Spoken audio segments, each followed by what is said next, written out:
Hello बच्चों, चलिए इस प्रश्न को देखते हैं। निम्न में से किस क्रिया में ऊष्मा न तो अवशोषित होती है और न ही निकलती है। विकल्प ए दिया है संभारिक, विकल्प बी दिया है समआयतनिक, विकल्प सी दिया है समतापी और विकल्प डी दिया है रुद्धोष्म।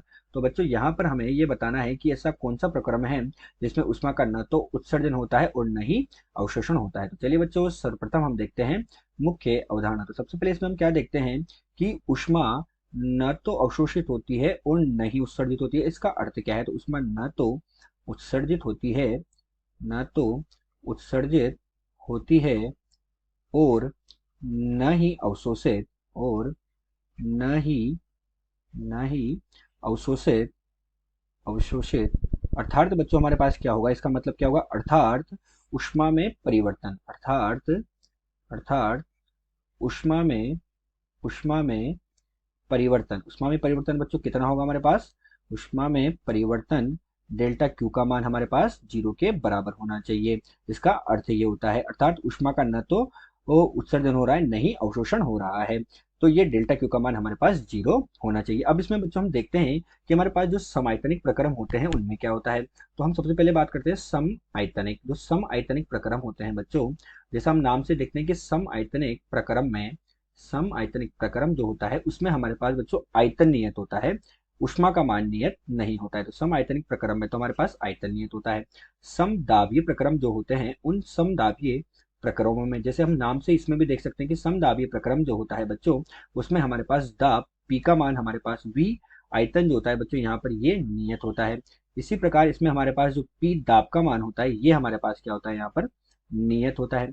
इसी प्रकार बच्चों हम देखते हैं कि जो रुद्धोष्म प्रक्रम होते हैं, उन रुद्धोष्म प्रक्रम में हमारे पास क्या होता है? तो रुद्धोष्म प्रक्रम में, जो रुद्धोष्म प्रक्रम होता है बच्चों, ये प्रक्रम हमारे पास ऊष्मा रोधी होते हैं।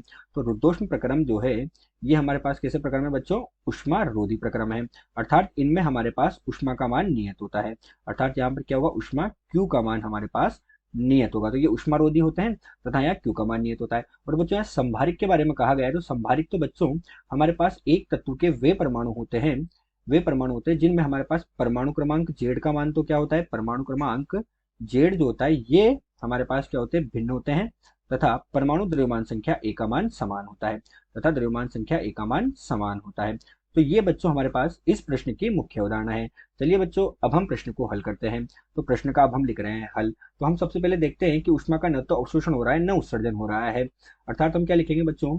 ऊष्मा का अवशोषण व उत्सर्जन न होने की स्थिति में, ऊष्मा का अवशोषण व उत्सर्जन उत्सर्जन न होने की स्थिति में, न तो अवशोषण हो रहा है न उत्सर्जन हो रहा है, तो न होने की स्थिति में हमारे पास क्या होगा? क्यू नियत होगा। स्थिति में जो ऊष्मा होगी हमारे पास क्यू, वो क्या हो जाएगी? नियत हो जाएगी। और अगर क्यू नियत हो जाएगी तो हम ऊष्मा में परिवर्तन डेल्टा क्यू का मान कितना होगा?